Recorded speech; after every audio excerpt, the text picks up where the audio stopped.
Welcome to the Research to Practice Gap, a podcast that bridges the research to practice divide in education.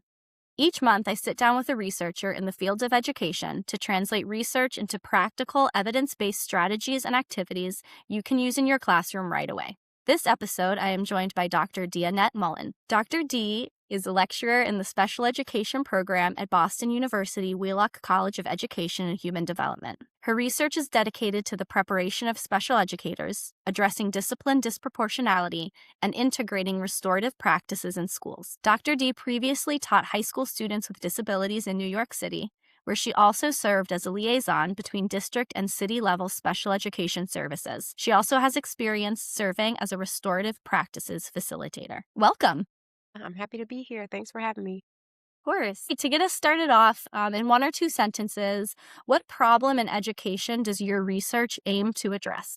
So, my research really aims to disrupt disproportionate discipline of Black and Brown students around the nation through naming the biases and then addressing them through restorative practices as one of the ways, for example. And then also using research to break barriers between researchers and practitioners through incorporating arts based education research. What first drew you to this line of research? Was there a classroom moment that sparked it or something else? Ooh, child. Okay. So I've experienced and been a witness to so many Black students being suspended and expelled through schooling. And as a teacher and an administrator, I just don't think that students should have experienced those type of violent acts as they go through like a space that they have to be at, right? And Bettina Love would call it spirit murdering, just from a place that they're required to attend. So that's the discipline part. As far as art goes, I was doing my dissertation and talking about it with my mom. And in that conversation, she pointed out that, yeah, I don't understand some of the things you're talking about, but I'm so proud of you, right? You're going to be a PhD. And I knew from that point that I didn't want to reach such a high achievement and people in my community not understand what I was talking about. And so my way of providing access was including AAVE or African American Vernacular English in my dissertation, along with poems and different art that I created and ending it with a graphic novel vibe. And I thought to myself, how can I talk about accessibility and not be critical of my own lack of accessibility to my work? And that's how really it all got started. I love that. On the last episode, I spoke to my colleague Alejandra, and she uses testimonial in her work. And she has a collective of writers that include her husband, who is not in academia, and her daughter, and sharing their experiences. And they've been published in research journals. And I think that's so cool, right? Because we're told when we're in school, this is your a 5-chapter dissertation, and this is how you do it. And it's so even to a lot of students that enter into higher education. And so who is this research aimed at? Definitely any stakeholder in education. I think all stakeholders should care about the research. I think as our society continues to construct private prisons while many public schools are underfunded, it's imperative that we focus on where society is putting their resources. So if we're not funding educators and ensuring children are safe, fed, included, and gaining social emotional skills, but we're investing in technologies like AI and teaching children to be responsive to a computer system as opposed to a human being, just thinking through the humanity, the empathy, the imagination that is starting to be taught out of children at earlier ages is something important for all of us to consider as education stakeholders. And I think it will push children out of childhood faster as well. And so everybody needs to be understanding these things, and children can participate in a way because we're talking about art here, which can be done and participated in by any age person. So I think it's just very important that everybody who's an educational stakeholder pay attention to this research. Awesome. Okay, I want to jump into the two things because we're moving into like the practical classroom application part of this. And so two things that stuck out to me that you've spoke about so far are restorative practices and art. You can start with whichever one you want. How can teachers implement this in their classroom? One thing they could try first before even implementing anything is building relationships with students. You can open the day with asking students, how they are? Is there anything you need to get off your mind before the learning begins? And I think that being an authentic human being and acknowledging others' humanity is the first step in the right direction. And then being honest with yourself and recognizing the students that you have biases towards or against through self-reflection would be a quick follow-up to that. Kimberlé Crenshaw reminds us, if you don't name the problem, you most likely will not address it. And so we have to start naming the pieces that we aren't even bringing up to ourselves as we move through the school days. To get into restorative practices, you first have to restore self. Mhm. Where could a teacher go, or what could a teacher do to start reflecting on that in themselves? Thinking about ways to be restorative in the classroom and things that you can reach out and get. There are some restorative practices workbooks that I've used in my work that would be pretty easy to like look up and order online. Doing things like having children come into the classroom and draw how they feel, or bringing things like Play-Doh into the room and asking them to create something that exemplifies what happened over their weekend or what they're feeling about the current administration and the happenings there. You can really incorporate art in any form that you want to, but it has to be intentional. And I think when we're in the classroom every day, sometimes we don't have a moment to think about, how can I intentionally bring this thing in so that I could talk to students about this thing over here? We have to intentionally bring that in, and that looks like planning it before class. We talk about universal design for learning and the idea that, everything should be accessible. But what does that even mean? And for a teacher every day in the classroom, it means how are you bringing back that imagination that we've been teaching out of students through just teaching them curriculum? Like Yeah. how do we bring back the fun in teaching and in learning? Yeah. Man, that's a big one. Recently, I've seen a couple studies that have come out. One talking about how this group of students is the first generation in the US that does not like out test or is not smarter than their parents because of technology in the schools. So that we have offloaded teaching into programs. So the students that struggle the most sit on a computer for intervention. Yeah. And I'll have to look up which nonprofit foundation this was. We have now funneled $600 million, I think, into schools to increase accountability, and there have been no positive results.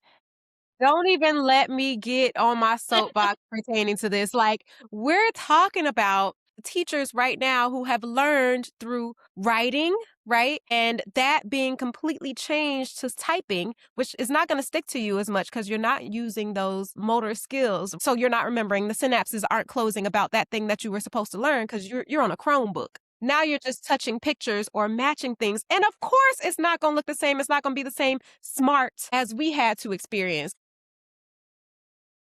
I think we've gotten really far away from the foundational things that have made us the human beings that we are, and we're moving more towards technological beings, which is not necessarily a bad thing, but it can be if it's not coupled with recognizing humanity every day as opposed to looking onto a screen and engaging with that. Yeah, and I love how you talked about the intentionality too of including art and planning it. And because I don't think that teachers would be shocked to hear what we're talking about, right? They probably know it and feel it themselves. And I don't think they're opposed to going back to teaching, right? Yeah. We just have all these things like, oh, well, the kids behind, they have to do this program. They have to show minutes on whatever. So I love that you're talking about this intentionality with maybe starting the day with it. I had a professor that when I started my doc program, it was 2020. So, of course, COVID, it was May 2020. So we had COVID, we had Black Lives Matter, George Floyd, all of these things that were happening. And most of my professors were just business as usual. Like, open your computer, get on Zoom, don't turn off your camera. And one of my professors at the beginning of class opened it up and she's like, "Are you guys okay? Like, you can turn off your camera, you can take a break." She's like, "We fail to recognize at all levels of education that there is stuff outside of this. Students enter the room and we jump into learning because we have the guidelines that we need to meet." So I love this idea of like Play-Doh for a high schooler. How's it going? Or anybody, you know what, Helen? Even in my college courses, I infuse these things that I was using in K through 12 because so often we have forgotten how to just be. We're so used to what's the right answer for that, that we forgot how to be human and to imagine a different space. And through that imagining, create a space that's inclusive of everybody. Create a space that we also want to be a part of, where it's not just, oh, yeah, I learned this and I have something to prove, but it is, what can I learn from you through conversation? I open all of my classes, no matter what level, with a restorative circle. So everybody sits in a circle and looks at each other, and we are acknowledging who each other are. Like, is there anything that we want to share? And that is how we even start to look at current events and things like that. Nobody's back is to anybody else, and everybody is acknowledged in the space. And I don't care how big or small my class is, they have to get used to that with me. And typically, they're like, I've never had a professor that does this. And I'm like, great, let's start here. And so how do you do that? They sit in a circle and Yeah. then it's like an open floor, or do you have structured questions for them? So in the beginning, I have structured questions where we're looking at who we are, what are our access points, like what kind of family did we come from? Did they center religion? Did they center gender? What were their thoughts? And it really starts the conversation with things that people are usually uncomfortable with sharing with each other. And it's the greatest thing ever, because now that you've shared the most uncomfortable thing that you could share, we could talk about anything. And as the year goes on, students start bringing in their own thing that they want to talk about. And I allow them to have the floor to do that. In the beginning, nobody wants to talk. But then as the semester goes on, everybody has something to share. So then I have to start putting a time limit on how much time we can spend in this circle. And it's just beautiful to watch it authentically open up in that way. It's amazing.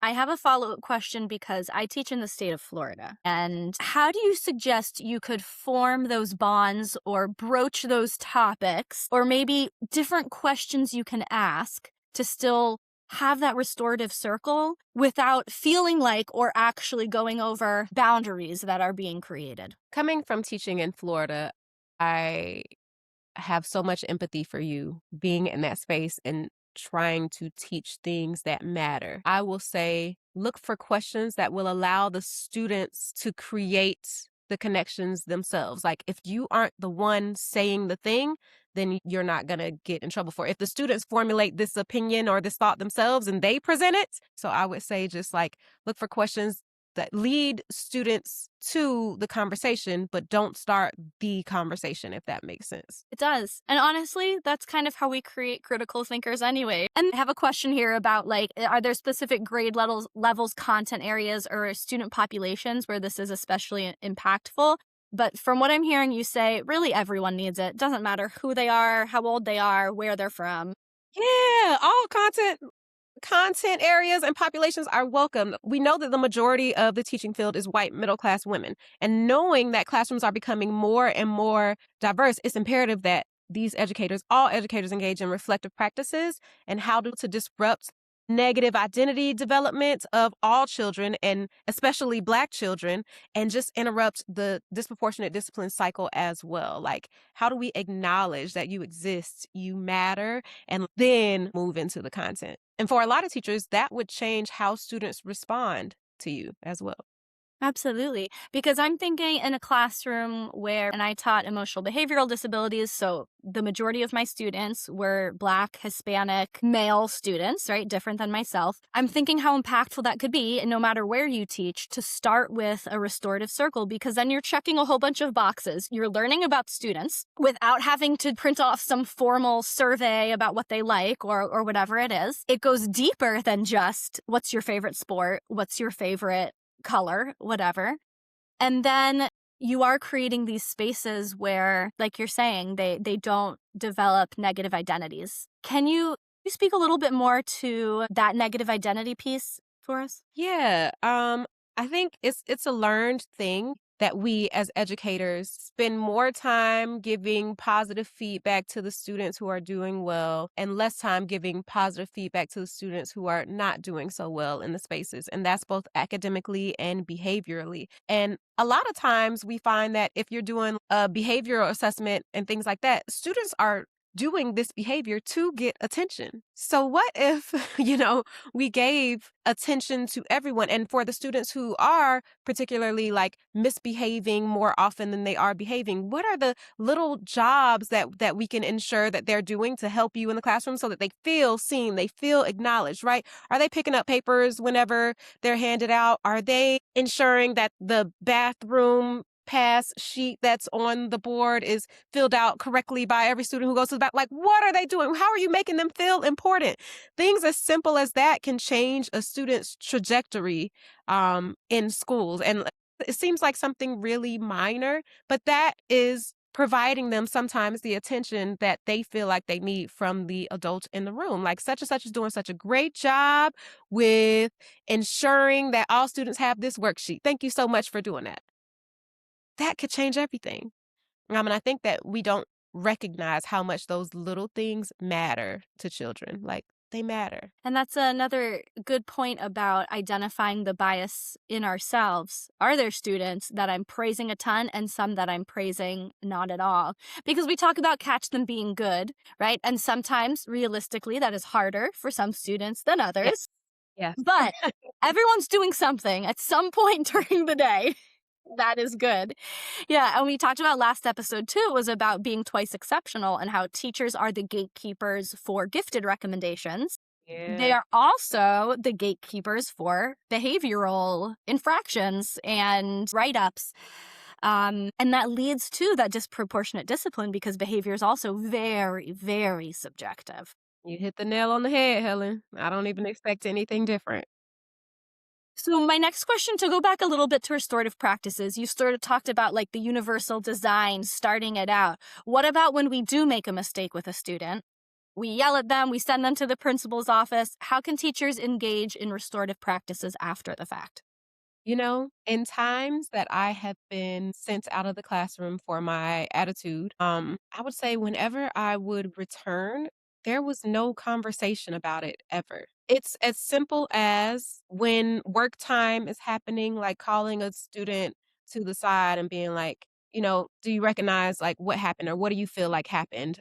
Why do you think I sent you out of the classroom? That student responds, and then you tell them if your reasoning matches with theirs, and then what that can look like moving forward. So how can we ensure that this doesn't happen again moving forward? Ask the student, what do you need to ensure that this is not a thing? And it's interesting because we say that students are human too and things like that, but then we don't acknowledge them as human beings by asking their opinion on a lot of these things. Even if you ask a 7-year-old, what do you need to be successful in this class and not potentially get sent out again? They would tell you, oh, either I need to not be by my friends or to be by my friends, or I need to have a fidget toy, a plaything during this time because I'm bored. Like, they will tell you. And oftentimes we just don't engage in that conversation. And that is part of building the relationship, right? I can imagine if teachers would have had those conversations with me upon getting back in the classroom, that I wouldn't be mad at them anymore for sending me out of the classroom. But now, when they don't have that conversation, I'm back in the classroom and I'm angry because you sent me out.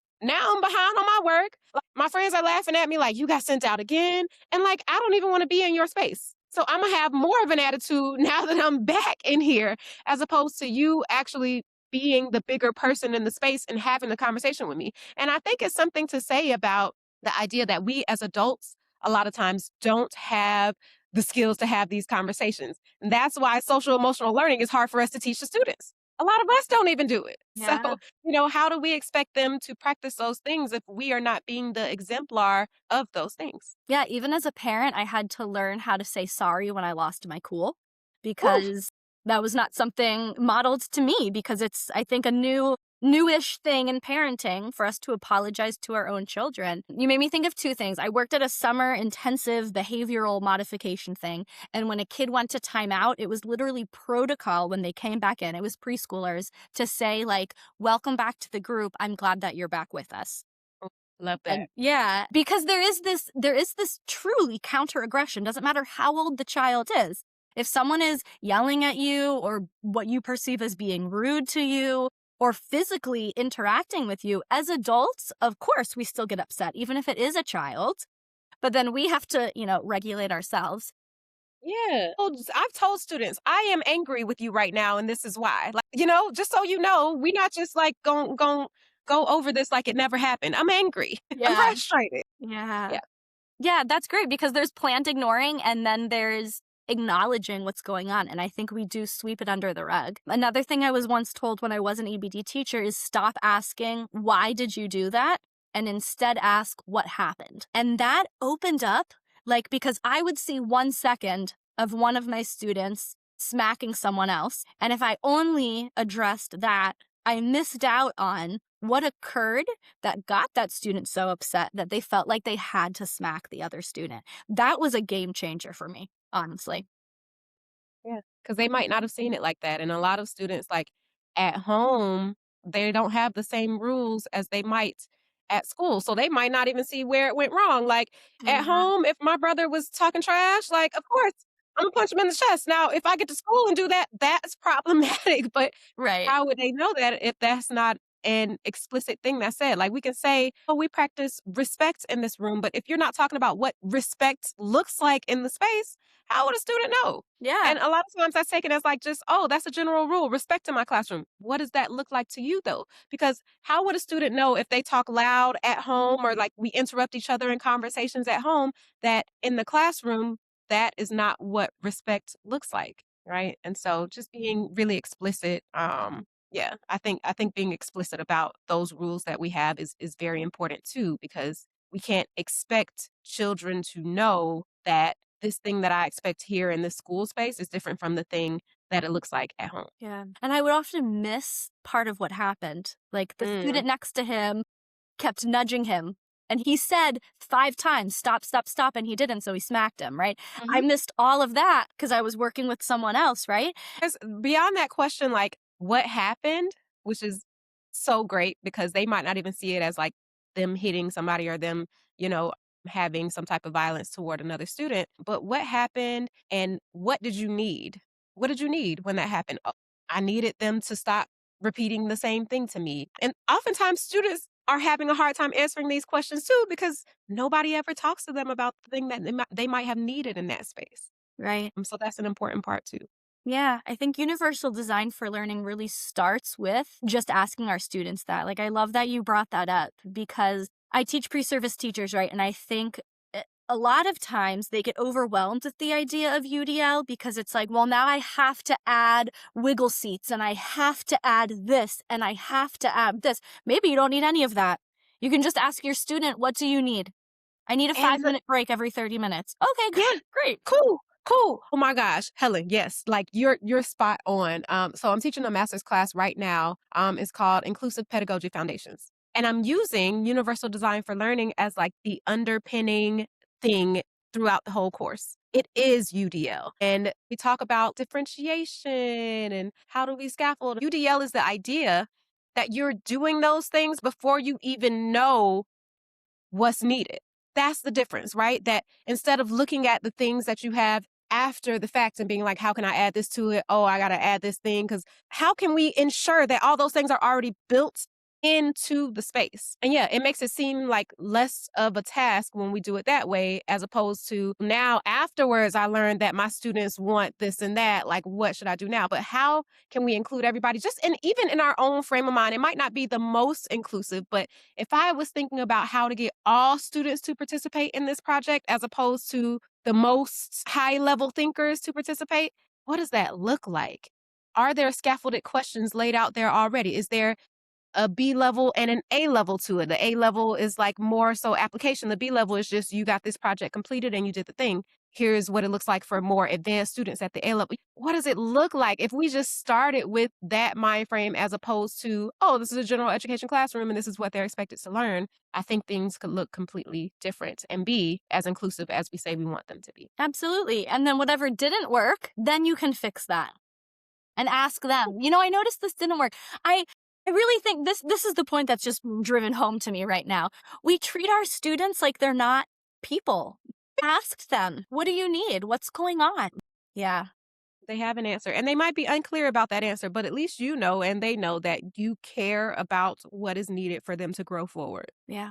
And that's like the most important relationship thing I think that exists, that someone knows that you care about their perception, their ideas, what they need. Has your own thinking as a researcher or educator changed because of this work? I believe that the work is never finished as an educator and a learner. I believe that we should always be both educators and learners. And the moment that you stop learning as an educator, you shouldn't be educating anymore. And once you get really good at something, I think that you should challenge that thing because there's always something more to learn about it. And that's the thing that thrills me about being an educator, that you can always like go back and edit the thing. Everything is iterative. And, it's never finished. It's iterative because it just will change the way that it's presented or the process that you use to get there.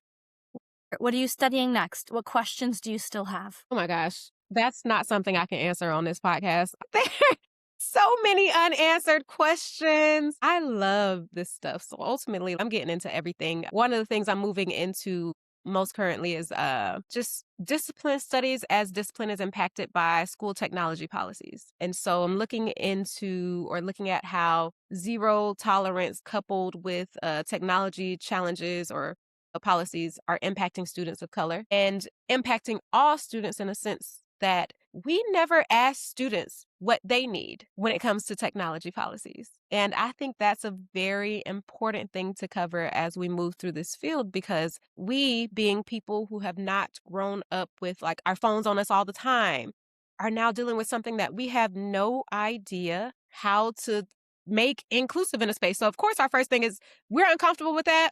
I'm tired of asking students to put their phone away. No phones. But for some students, they need their phones. They need them as their companion. They need them to communicate with people who make them feel safe in a space that might not always be safe to them is necessary. So I think asking students those questions and what feedback they might have to the people who are creating these policies is very important as we build this technology thing out. I love your focus on asking students because Yeah. from like the research side, right? It's like, oh, well, qualitative research, it's not as Yeah. generalizable, whatever it is. But even if it's never as generalizable, hearing student voice is so impactful. Yeah. And they don't get asked. My dissertation was asking middle school and high school students about their experiences in inclusion with an EBD label. Some really profound and incredible answers that a few of them told me, like, no one's ever asked me about my experiences before. We're talking 18-year-olds. No one's ever asked you about,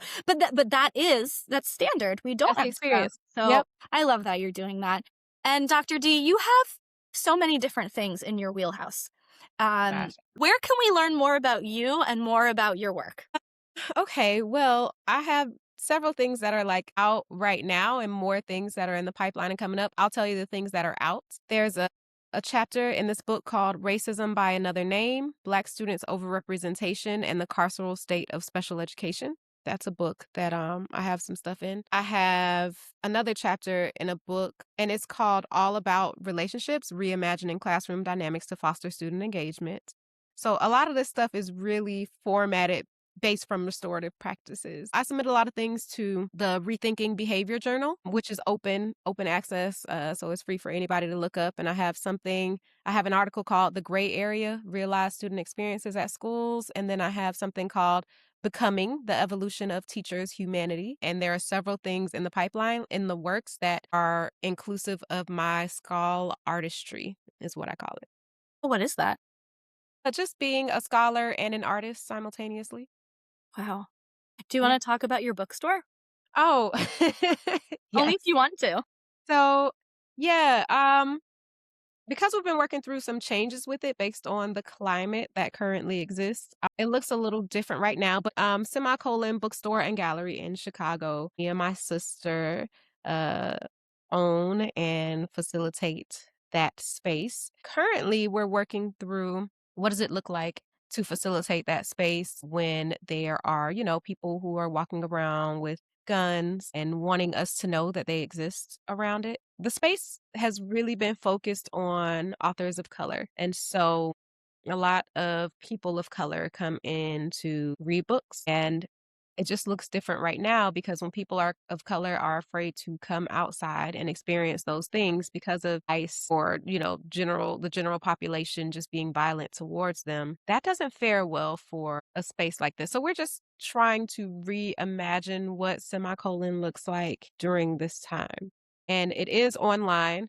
So you can go to semicolon shy and find the bookstore and order from there or, communicate with us on that. But yeah, I think we're just trying to figure out how to not only survive this space, but to thrive in it. I'll link to all of your articles that I can find and your bookstore. And yeah, thank you so much, Dr. D. I appreciate your time. Thank you for having me. It's been great. Thank you for listening to the Research to Practice Gap. If this episode challenged your thinking or gave you something practical to try, share it with a fellow educator. You can find us on Instagram, TikTok, YouTube, and Facebook at the Research to Practice Gap, and subscribe anywhere you listen to your podcasts so you never miss an episode. If you have any questions, feedback, or would like to be featured on the podcast, you can reach out to us at researchtopracticepod@gmail.com.